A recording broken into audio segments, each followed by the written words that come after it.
Vamos agradecer a Deus nessa manhã. Amado Deus, Pai querido, nós te glorificamos por esta oportunidade, ó Deus, que aqui estamos. A Tua palavra que não nos deixa confundidos nem enganados, nos traça o caminho para o céu, o caminho da vitória. E nisto, nesta manhã, nós viemos te pedir, ó Deus, a revelação da Tua palavra, a compreensão, o entendimento da Tua palavra. Por isso, Senhor, nos abençoa nesta manhã, com a graça que só o Senhor nos pode dispensar, com um favor que em nenhum outro lugar acharemos. Por isso, ó Pai, engrandecido e glorificado seja o Teu santo e eterno nome, agora e sempre, em nome de Jesus. Amém. Amém. Na sequência do nosso estudo, página 43 ainda, nós temos algo que eu quero ver, que é Mateus 25, que fala da parábola das 10 virgens. Como eu já falei, algumas parábolas, fazem parte dos nossos estudos dessa apostila, porque a importância delas para o momento que vivemos é imprescindível, é algo realmente que não pode ficar de fora. E lá então, em Mateus capítulo 25, nós nos deparamos com esta fantástica revelação da parábola das 10 virgens. Ontem, um homem, não sei se jovem ou velho, mandou um e-mail para mim e ele dizia assim: pastor, você vive falando dos outros, vive dizendo que os outros pregam heresia, enfim, aquela coisa que a gente já conhece, aquelas boas-vindas, né, dos céus. Mas você também está pregando a maior heresia. Onde está escrito na Bíblia que Jesus vai voltar no século 21? Quando foi que Jesus disse isso? Se ele justamente disse que naquele dia e hora ninguém sabe. Aí eu mandei para ele um e-mail dizendo assim: não, Jesus não disse que naquele dia e hora ninguém sabe. Jesus disse que naquele dia e hora ninguém sabe, a não ser o Pai. Aí eu acrescentei para ele: e o Pai que sabe é poderoso para revelar a quem Ele quiser. Ele não se contentou. É aí, quando a pessoa começa a querer rebater, quando você dá um checkmate na pessoa e sente que ela começa a querer rebater, você diz: opa, estamos diante de uma pessoa contumaz, de dura cerviz, de coração entenebrecido, uma pessoa que não está disposta a largar a sua ideologia. Então, irmão, aprenda a discernir isso. Quando você dá um checkmate, o Espírito Santo está te dizendo: checkmate, acabou. Agora ele decide se ele vai buscar na oração ou se ele vai continuar na opinião dele. Então, ele foi, depois que eu mandei esse e-mail para ele dizendo: o Pai pode revelar a quem quiser. Aí ele voltou: ora, e você se acha digno de que o Pai revelasse, escolhesse justamente você? Então você começa a ver que a pessoa ela é contumaz, ela é obstinada de coração, ela tem dura cerviz, ela não está disposta a ser quebrantada. Ora, ele conhece a minha vida? Nunca me viu. Se me conhece é por fotos na internet, não conhece o meu dia a dia. Então, ora, Deus vai revelar justamente a você?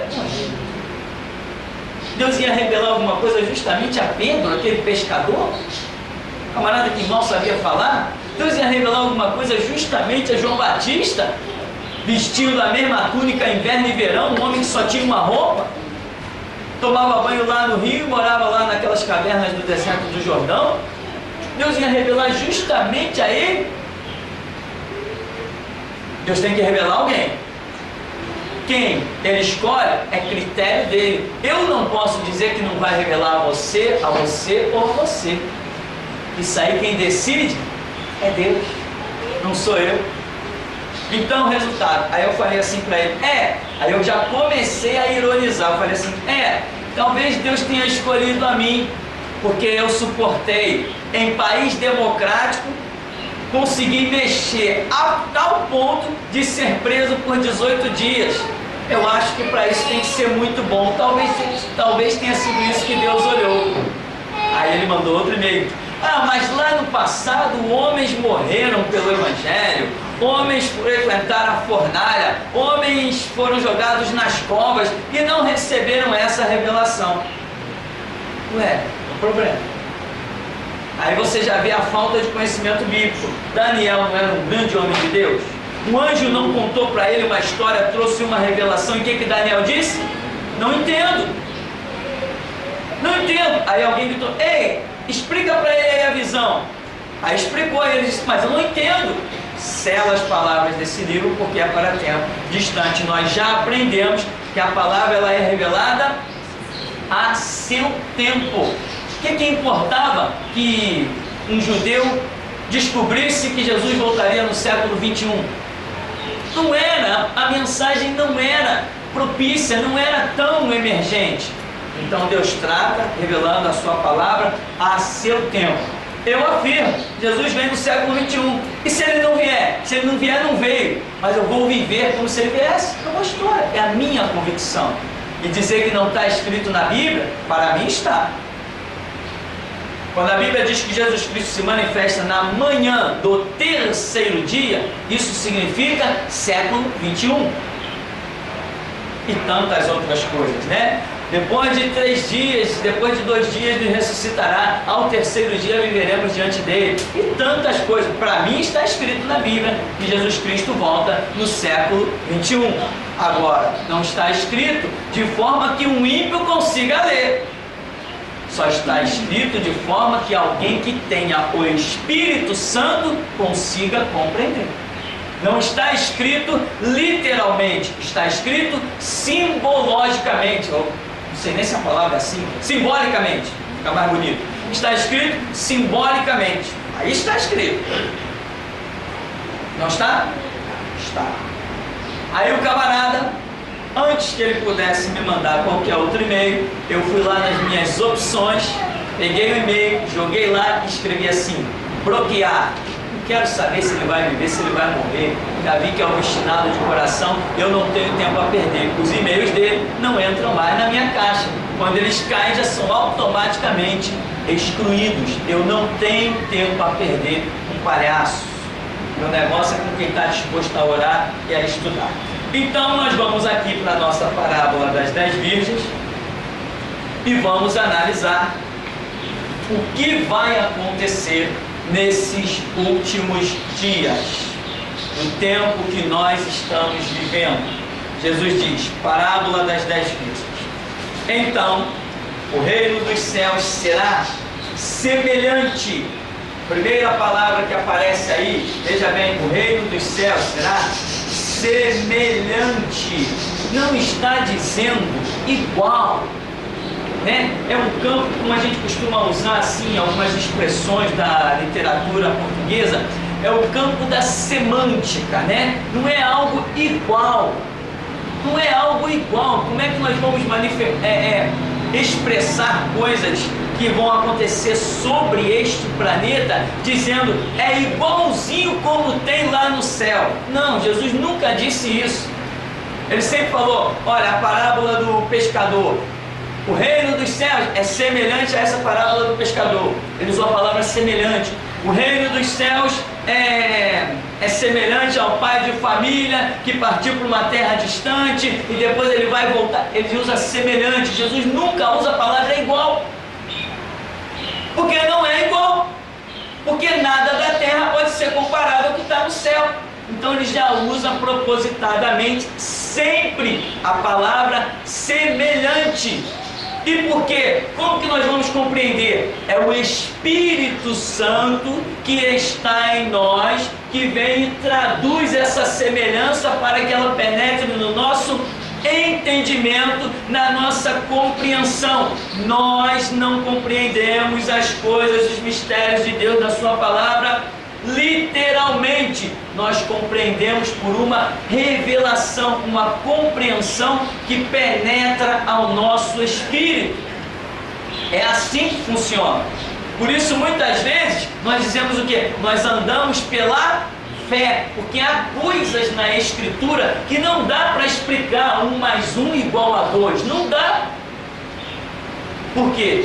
Aí nós estamos justamente falando a necessidade de ter a fé e a revelação. Coisas que um ímpio não tem, nem fé, nem revelação. Por isso, as coisas espirituais só se discernem espiritualmente. A mensagem da cruz, que é espiritual, é loucura para os que perecem. Mas para nós que somos salvos, estamos no mundo do Espírito Santo, a mensagem da cruz é poder de Deus. As pessoas chegam a ponto de dizer assim: o que eu tenho a ver com Adão? Adão pecou, é problema dele, eu não tenho nada a ver com isso. Mas nós discernimos que espiritualmente, quando Adão pecou, ele que tinha a autoridade sobre toda a terra, passou essa autoridade para o diabo. Um ímpio vai compreender isso? Não, só quem tem o Espírito Santo compreende essas coisas. E tantos outros episódios. Então Jesus já começa aqui dizendo: então o reino dos céus será semelhante a 10 virgens que, tomando as suas lâmpadas, saíram a encontrar-se com o noivo. Nós já vimos o que o ímpio nunca vai saber, que 10 está relacionado aos 10 dedos das mãos dos homens. Nós já vimos que 10 significa uma operação espiritual, seja ela muitas vezes até procedente de Deus ou procedente do reino das trevas de Satanás, mas é uma ação espiritual que vai tomar o seu cumprimento através da vida dos homens. Isto é o que significa o 10. Será que um delegado vai entender isso? Será que um juiz compreende isso? Será que um promotor vai compreender isso? Um advogado? Não, isso não é para eles, porque Jesus disse: Pai, graças te dou porque ocultaste estas coisas aos sábios e entendidos e as revelaste aos pequeninos. Isso é para nós. Nós vamos entrar num reino onde delegados não vão entrar. Nós vamos desfrutar de uma eternidade tão tremenda e gloriosa, onde nenhum juiz nem promotor não vai nem passar na porta. Porque tem coisas que não foi dada aos sábios e entendidos, mas foi dada aos pequeninos. Tem pessoas aí analfabetas que estão de passaporte carimbado para a eternidade. E tem pessoas com 3, 4 faculdades que vai descer as chamas eternas. Porque reino de Deus é reino de Deus. Então aqui está dizendo 10 virgens. Nós já vimos que virgens é símbolo daquele povo de Deus, como é a simbologia referente a Jerusalém. Quando a Bíblia diz, lá com o profeta Isaías: a virgem, a filha de Sião, maneia a cabeça por detrás de Senaqueribe, demonstrando que aqueles que pertencem a Deus, o grupo que pertence a Deus, é chamado de virgem, que tomando as suas lâmpadas, tomando o que? A palavra. Que palavra? A palavra de Deus. Lâmpada é a palavra de Deus. Lâmpada não é o que eu penso, lâmpada não é o que eu acho, lâmpada não é a minha subjeção, lâmpada não é o que eu imagino, lâmpada é aquilo que me é revelado, a palavra de Deus. Eu não sou capaz de produzir luz, eu tenho que refletir a luz de Cristo. Eu não sou dono do Evangelho, eu apenas repito o Evangelho. Ele passa por mim, mas ele não é produzido em mim. Eu não sou detentor do Evangelho, eu sou um mero escravo de Jesus Cristo, e essa posição é muito grande. É melhor ser escravo de Jesus Cristo do que ser príncipe da terra. Então eu sou um mero escravo com muita honra do meu Senhor Jesus para refletir a sua luz. Ele me usa como um refletor, mas não como alguém que tenha em si a luz. Ele diz: vós sois o sal da terra, vós sois a luz do mundo. Mas antes ele diz o quê? Pai, eu lhes dei a tua palavra e o mundo os odiou.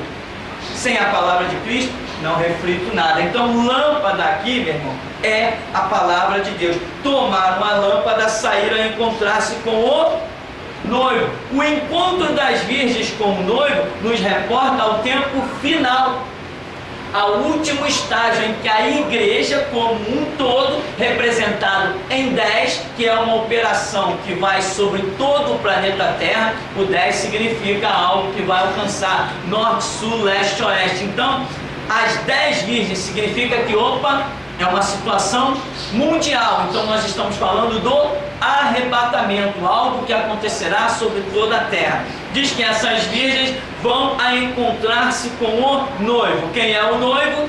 Jesus. Outro detalhe é que diz que nós vamos encontrar com o noivo. Então, se Jesus usa essa expressão noivo e usa a expressão virgens, no momento em que ele está usando essa expressão, nós sabemos que virgens e noivo é uma união ainda não consumada.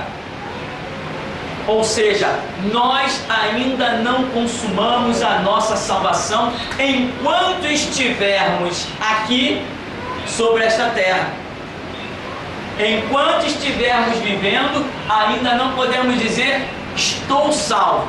Sou salvo confessando a Cristo, mas a Bíblia diz que eu tenho que ser fiel até a morte. Se no último dia da minha caminhada eu negar a Cristo, não interessa os meus 500 anos de vida passada, eu vou para o inferno. Cristo não pode ser negado, o seu sangue não pode ser zombado e a sua obra não pode ser escarnecida, nem por um instante. Então, este é outro conceito poderoso. Se somos virgens, se estamos indo ao encontro do noivo, nessa caminhada de ir ao encontro do noivo, não podemos tropeçar. Se tropeçar, tropeçou, fica para trás. E você vai ver que tem aqui na parábola quem tropeça. E diz que 5 dentre elas eram nécias, eram loucas, e 5 eram prudentes. Por que que aqui é dividido em 5 e 5? Não é, como eu sempre digo, matemática, como muitos dizem, metade da igreja vai ser salva e a outra metade não. Quando ele diz 5 e 5, eles falam 50%. Isto é absurdo. Se duvidar, nem 10% da igreja será arrebatada. É só olhar a condição como estão vivendo os cristãos. O cristianismo se transformou em uma vergonha. O cristianismo se transformou em escárnio e zombaria. Quando se fala em geração Jesus Cristo, todo mundo treme, repórter, delegado, policial, todo mundo treme. Quando se fala em geração Jesus Cristo, mas quando se fala em conceito cristão por aí afora, todo mundo zomba e escarnece. Pastor está significando sinônimo de ladrão. Os pastores mais nobres que tinham na sociedade, hoje todo mundo diz assim, a vida do cara é pedir dinheiro. Recebi um e-mail de um ímpio, não vou nem citar o nome para não parecer que faz parte da minha vida, do cara que está aí na televisão, que tem o programa mais antigo da televisão, o tal do pastor renomado, assembleiano. Um camarada ímpio disse assim para mim, poxa, eu tenho acompanhado as suas mensagens, antes eu só acompanhava do fulano, mas agora eu estou vendo que o negócio dele é só dinheiro. É mais um ímpio disse isso, e crentes não discernem isso. Aí resultado então, 5 e 5 não significa porcentagem. Para a Bíblia o assunto é livre-arbítrio. Está dizendo que tanto aquelas que foram transformadas em loucas, quanto as que foram consideradas prudentes, ambas tiveram as mesmas oportunidades. Ou seja, no final dos tempos, no momento em que estiver precedendo ao arrebatamento, todos terão as mesmas oportunidades. Todos terão as mesmas oportunidades. O grito da meia-noite, a voz da restauração, vai sacudir o planeta Terra para dar oportunidade a todo crente, morto, morno, adormecido ou avivado. Todos terão a oportunidade de ouvir a voz da restauração para acordar. O livre-arbítrio vai ser levado a todos, através de nós, voz na restauração. Por quê? Hoje a pessoa está lá mortinha dentro da sua assembleia, com os seus cabelos longos, a sua roupa arrastada no chão, e ela pensa que é salva. Aí entra o pastor Tupirani dizendo assim: besteira, tu vai para o inferno com o teu cabelo, com a tua barba, tu vai para o inferno com as tuas vestes. Aí o que acontece? O Espírito Santo vai lá e trabalha e dá àquela pessoa a oportunidade de exercer o seu livre-arbítrio com uma visão diferente que lá dentro ela nunca ia ouvir. E por outro pastor, outra igreja, ela nunca ia ouvir. A chance dela exercer o livre-arbítrio é conosco. Então aqui está demonstrando uma situação que virá sobre a terra em que toda a humanidade terá o seu livre-arbítrio. Isso está incluído naquela palavra que diz que Elias virá e restaurará todas as coisas. Então, 5 prudentes e 5 nécias tomaram as suas lâmpadas. As nécias, ao tomarem as suas lâmpadas, não levaram azeite consigo. O azeite é o símbolo daquela unção. O azeite é símbolo do Espírito Santo. A simbologia aponta que os homens que foram considerados cheios do Espírito Santo, me dá um exemplo de um. Pedro. A Bíblia diz que Pedro compareceu diante dos magistrados, dos juízes da cidade, dos sacerdotes, e eles disseram assim: ora, não autorizamos, não permitimos que vocês falem mais no nome desse Jesus aqui. Aí, Lucas, quando está escrevendo Atos, diz assim: mas Pedro, cheio do Espírito Santo, disse: não podemos deixar de falar do que temos visto e ouvido. Esse Jesus a quem vós crucificaste, Deus o fez Senhor e Cristo. Característica de quem é cheio do Espírito Santo é quem enfrenta tudo e não quer saber se vai viver ou se vai morrer. Isso é quem tem o Espírito Santo. E aqui está dizendo assim: não levaram azeite, ou seja, a ação do Espírito Santo não está na vida delas, apesar de serem chamadas virgens, igrejas, e apesar de ter o quê? A lâmpada, a palavra, ainda assim estão fora do mover do Espírito Santo. Ou seja, o que nós aprendemos com esta parábola? Que no final dos tempos, quando precede o arrebatamento, nós teremos igrejas transbordantes da palavra, igrejas conhecedoras da teologia, da arqueologia e de tudo, mas não estarão incluídas no mover do Espírito Santo. Ah, mas aquele cara conhece de Bíblia de capa a capa e vai para o inferno, está fora, está cortado. Tem que estar no mover do Espírito Santo. Quem é que conhece mais de Antigo Testamento do que os judeus?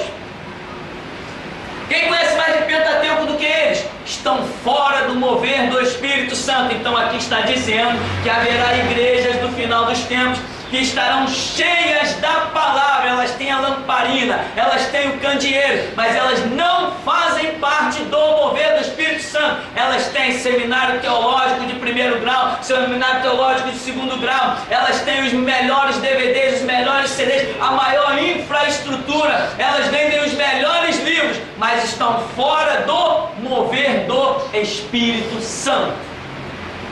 Lição para mim? Muito fácil de entender, mas por aí sou louco, mas vou continuar na minha loucura. E diz: as prudentes, além, olha como a expressão vem no verso 4, no entanto, as prudentes, além das lâmpadas, levaram azeite nas vasilhas, ou seja, além de possuir a palavra, estavam incluídas no mover do Espírito Santo. É o que nós sempre dizemos aqui, irmão, direção. Irmão, buscar direção. Irmão, está estudando, está lendo, está comendo os livros, muito que bem, mas tem que buscar direção. Senão eu posso estar cheio de livro debaixo dos braços, na cabeça, andando por cima dos livros, mas posso estar fora do mover do Espírito Santo. Posso estar fora da direção. Como que há muita gente que bate no peito, né? Ah, eu conheço Bíblia de capa a capa, que nem um pastor cego que ligou para mim. Você não devia pregar do jeito que você prega, não. Deixa essa gente que está caída para lá. Cuida do teu ministério. Mas eu estava cuidando. Meu ministério é arrebentar com quem está fora, para ver se acorda. Porque está dormindo. É a última voz, é a última chance.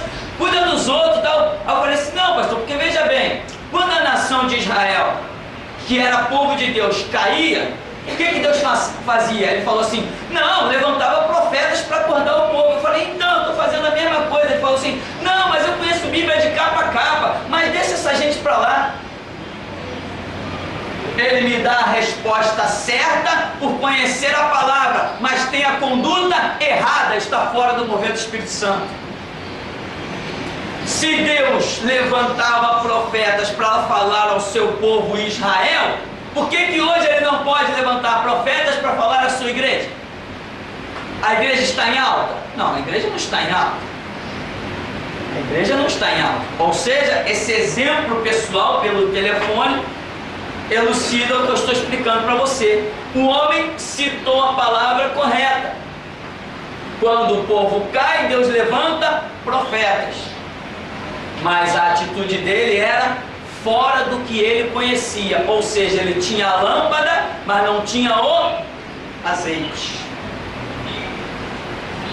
Aí diz aqui, no verso 5, tardando o noivo, foram todas tomadas de sono e adormeceram.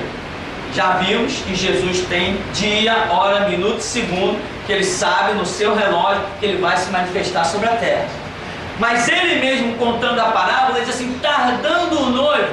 Ora, Jesus vai se atrasar? Não. O que faz nós considerarmos, lembra que Pedro diz assim, olha, no final dos tempos aparecerão escarnecedores, zombando e dizendo, onde está a sua vinda? Porque desde que os pais dormiram, tudo permanece do mesmo jeito. Aí Pedro diz assim, eles são incautos, eles são insanos, eles ignoram que para Deus um dia é como 1000 anos, e 1000 anos como um dia. Deus não é tardio, mas é longânimo, esperando que o homem chegue ao pleno arrependimento. Essas são as palavras do apóstolo Pedro. E aqui Jesus está dizendo assim, tardando o noivo. Por que essa expressão?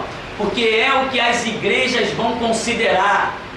A igreja que está sem unção, a igreja que está sem o azeite, a igreja que está sem poder, a igreja que não está empenhada aí com a sua vida a derramar o seu sangue pelo Evangelho, a igreja que não está realmente determinada. Essa igreja vai ver o levante das trevas nesses últimos dias que estão antecedendo aqui o arrebatamento da igreja, esse cenário. Essa igreja vai ver tantas trevas se levantarem, elas vão se sentir tão oprimidas, sem unção, sem autoridade, sem poder, e elas vão desejar ardentemente, como uma mulher que quer dar à luz um filho, a igreja sim vai desejar a manifestação de Cristo, mas Cristo não virá, porque Ele tem a hora certa para vir. E como elas estão fracas, elas vão sofrer a pressão das trevas, e elas vão dizer assim, tardou Jesus, e elas vão perder o prumo, vão perder a direção e vão tosquenejar, como Jesus está dizendo. Vão tosquenejar todas, e todas aqui inclui quem? Inclui todas as que tinham só lâmpadas sem o azeite, inclui inclusive as que tinham a lâmpada com o azeite. Mas chegou um momento em que até aquele azeite que elas tinham não foi suficiente. Elas dormiram. Tinham a lâmpada que é a palavra, tinham o azeite que era o mover do Espírito Santo, e ainda assim não foi bastante para sustentá-lo. Elas dormiram. Aí Jesus vai revelar que à meia-noite ouviu-se um grito. Quem dá grito à meia-noite tem que estar acordado. Quem dá grito à meia-noite não pisca. Quem dá grito à meia-noite não sente sono. Quem dá grito à meia-noite é determinado. Quem dá grito à meia-noite vai em frente. Quem dá grito à meia-noite não sabe o que é sono, não sabe o que é cansaço. À meia-noite está com força ainda para gritar. Este é o mover do Espírito Santo nesses últimos dias que nós estamos adentrando, em que a igreja será arrebatada neste século 21. Haverá um grito tremendo que toda a terra vai tremer. Então, Jesus está tardando o noivo. Elas foram tomadas de sono, elas adormeceram. Mas à meia-noite ouviu-se um grito: eis o noivo! Para dizer eis o noivo, tem que saber quem é ele, aonde ele está.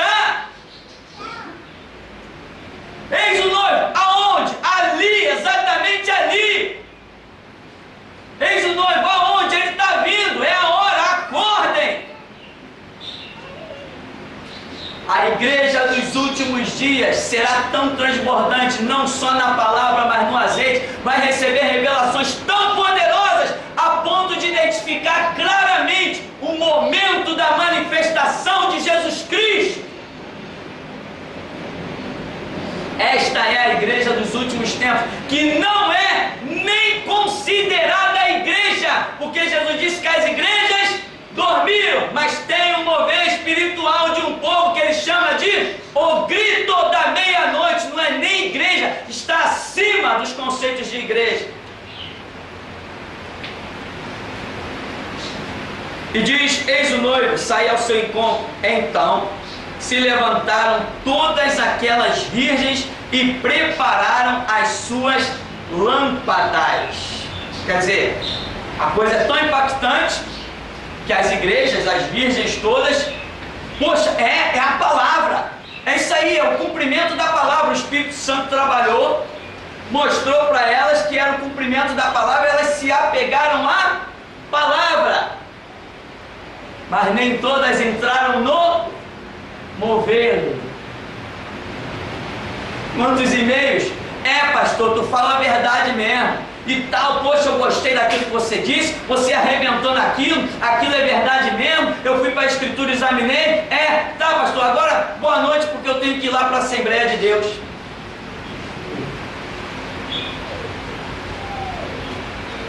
Ué, se eu falo a verdade e ele reconhece, o que ele foi fazer dentro de uma Assembleia de Deus? Se eu falo a verdade e ele reconhece, o que ele foi fazer dentro de uma batista, de uma metodista, de uma presbiteriana? Quem me ouve não pode ouvir eles. Eu não ando com eles, nem eles comigo.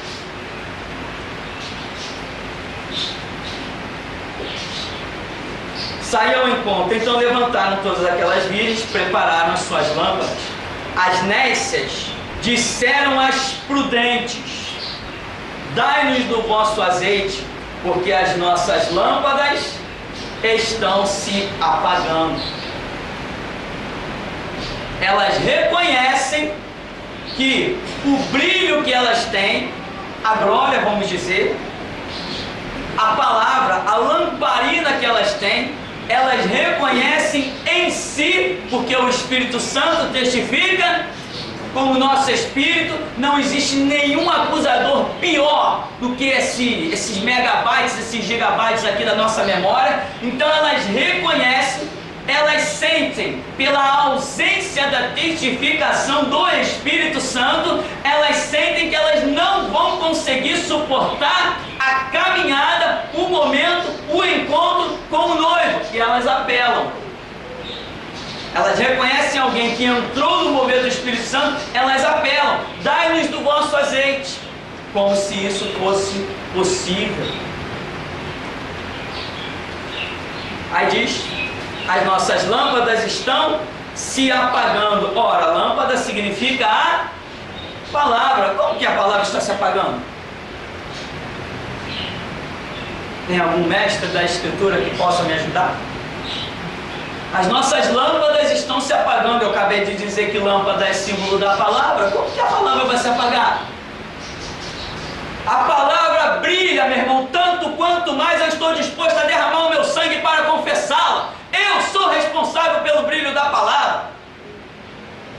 Então, se eu deixar a lâmpada se apagar em mim, ela se apaga. Mas se eu me lutar, resistir e não deixar, ela não vai se apagar.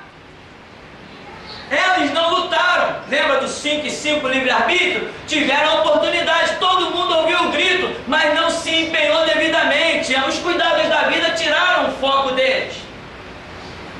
Aí agora, as lâmpadas que estão se apagando, por quê? Porque elas deixaram apagar a fé, a esperança, a convicção. Fizeram aliança com o que não deveria, e esse lixo todo que nós temos falado dia a dia.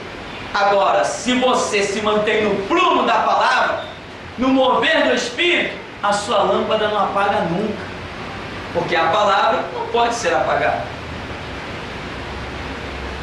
Mas as prudentes responderam: não, para que não nos falte a nós e a vós outras, e diante aos que vendem e comprai. O que você vê aqui? Se você visse o seu irmão em dificuldade, você pudesse fazer alguma coisa, você não faria? Mas quando se trata de mover espiritual, você não pode fazer nada. Quando entra uma dispensação, entra um mover espiritual, você tem que estar enquadrado. Hora de estender a mão tem o seu momento. Passou o momento, que morra! Hora de procurar Jesus Cristo tem o seu momento. Passou o momento, que morra! Eu não vou olhar para trás para dar mão a ninguém, nem vou me inclinar para pegar quem está no chão. 5 e 5, todo mundo teve oportunidade, todo mundo teve o livre-arbítrio. Agora que a coisa está pegando fogo, agora que está naquele momento crucial, me ajuda aí, ajudo nada, ajuda eu já dei há anos atrás. Agora eu não vou olhar para trás, não quero nem saber quem ficou. Tudo tem seu tempo, tudo tem sua hora. Esse é o momento. Estamos trabalhando, mas a hora que entrar o grito da meia-noite, você lembra que eu sempre disse assim? Os magistrados, os delegados, os deputados estão tudo preocupados comigo. E eu escrevo no livro dizendo assim: coitados, eles não sabem o que vem aí depois de mim. Eu sei, eles não sabem o que vem depois de mim. Eu não sou nada, eu estou pregando e a meia-noite ainda não começou. A igreja que vai pregar na meia-noite vai fazer a terra tremer, meu irmão. Eu sei disso, vai tremer, abalar. E eles não vão poder fazer nada. Porque a autoridade e o conhecimento que vai estar sobre essa igreja chamada de o grito da meia-noite será algo inigualável. A revelação será poderosa. E olha, tenho notícia para essa congregação. Jesus Cristo colocou dentro de vocês coisas que vocês ainda não sabem. Mas a seu tempo, você vai ouvir: abre a tua boca e eu caio cheio. Então, meu irmão, eu escrevo no livro O Julgamento, Sistema Jurídico em Colapso. Eu não sou nada. Eu digo assim: me esqueçam, se preocupem com os 7 mil que estão a caminho. Então, meu irmão, não dá para você tirar de si o que é espiritual e dar para mais ninguém. Não tem essa condição. Aí diz assim: e saindo elas para comprar. O que significa comprar? Você compra quando você paga um preço. E para nós, espiritualmente, quando nós dizemos assim: irmão, tem que pagar o preço, não estamos falando de comprar nada. Não estamos falando de coisas materiais. Pagar o preço significa resistir firme na fé, na confiança. Pagar o preço significa ir para a oração, buscar direção. Pagar o preço significa abrir a Escritura, buscar entendimento, ler a Bíblia, ter conhecimento, porque a Bíblia diz que o povo é destruído por falta de conhecimento. Olha agora o que aconteceu. Estão provando e mostrando que o homem não foi à lua, com testemunhos inclusive de quem disse que foi lá. Então, nós fomos levados por um falso conhecimento. Se nós não tivermos conhecimento da Escritura, vamos para qualquer lugar, menos para o reino de Deus. Então aqui, vai comprar. Elas foram comprar. Mas nem sempre há tempo para nós fazermos o que pensamos que vamos fazer. No natural, amanhã eu vou começar essa construção. Amanhã eu vou no mercado. Chegou amanhã. Não vou amanhã não. Eu vou depois de amanhã. Não, vou deixar para viajar no dia tal. Chegou o dia tal. Não, eu vou em outro dia. No natural é assim. Mas no espiritual, não é assim. Foram comprar, mas não tinha mais nada para elas encontrarem. O que elas deveriam ter comprado, o preço que elas deveriam ter pago, já estava no passado e não no futuro. Aí diz: mais tarde, no verso 10, saindo elas para comprar, chegou o noivo.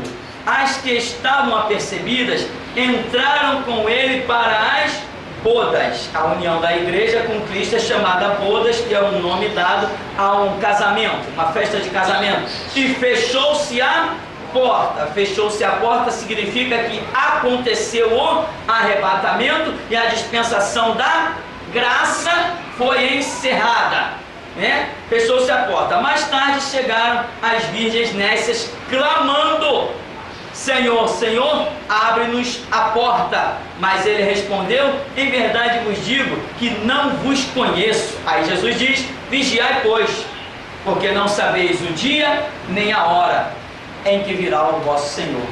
Eu tenho que vigiar. Então, eu não posso deixar que a minha lâmpada se apague, porque eu não sei o dia e a hora que ele virá. A minha lâmpada não pode se apagar. Aconteça o que acontecer, venha o que vier, eu tenho que estar vivendo o meu hoje, como se Jesus Cristo fosse se manifestar a qualquer momento, na meia-noite de hoje, no raiar do dia, no entardecer. Eu tenho que estar sempre vivendo como se ele fosse se manifestar a qualquer momento. Aí eu não vou adormecer. Eu estou esperando Jesus, e quem espera Jesus, não espera Jesus na mentira, não espera Jesus no engano, não espera Jesus nas falcatruas, não espera Jesus negando ele, atribuindo autoridade a outras leis. Quem espera Jesus, não espera nos enganos, no cheque sem fundo, no cartão de crédito furado. Quem espera Jesus, espera com as vestes brancas.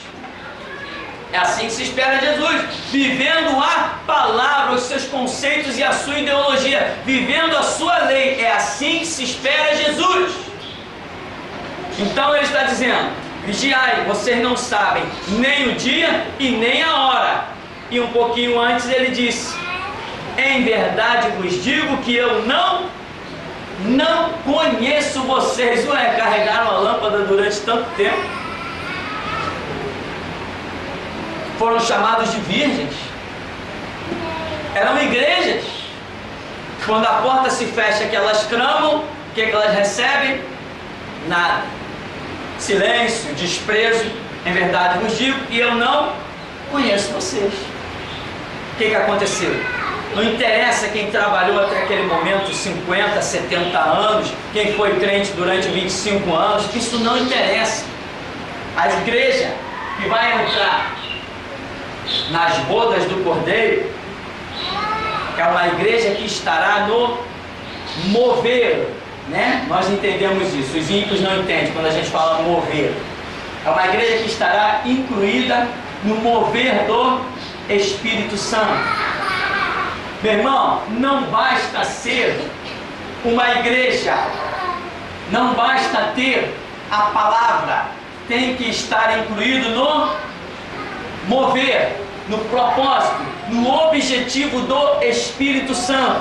Você está sentindo falta de algum irmão aí do seu lado? Percebeu que alguns sumiram, essas coisas assim? Né? Por quê? Sempre antes de sumir tem uma palavra de misericórdia, mas as pessoas não dão ouvido. Não adianta você achar bonito o camarada que está ressuscitando os mortos. Não adianta você achar bonito o cara que está curando os enfermos. Não adianta você achar bonito aquele que está pregando amor, love, love, love, love, né? Coraçãozinho para cá, beijinho para lá. Não adianta você achar bonito. Você tem uma estrada e não adianta olhar para os lados. Você tem que seguir o seu caminho, que é o mover do Espírito Santo. O que ele te disse é isso que tem que ser feito. E muita gente fica se admirando por coisas que parece que estão acontecendo por aí, e começa a buscar o errado e sai do caminho certo. Tem que andar no mover do Espírito Santo. Teve gente que já veio nesse ministério e diz assim: não, aquele pastor prega muita ira, prega muita contenda, prega a divisão das igrejas. Eu vou procurar uma igreja que prega amor. Vai. Que é uma boa igreja que prega amor? A igreja católica prega amor, a universal prega amor, a graça mundial prega amor. Só que não é igreja, é templo de Satanás, mas prega amor e agrada muita gente. Então Jesus diz: não vos conheço, porque não estiveram incluídas no mover do Espírito Santo, caminhavam com a lâmpada pensando que era o bastante, as direções que Deus dava não seguiam. Eu tenho a palavra. Jesus disse: vai lá pregar em tal coisa. Não, eu tenho a palavra. Vai para tal lugar fazer minha obra. Não, eu tenho a palavra. Vai ali e diz para aquele camarada para ele se consertar, dá um sonho a um, dá um sonho a outro. Vai lá, fala com o camarada. Não, eu tenho a palavra.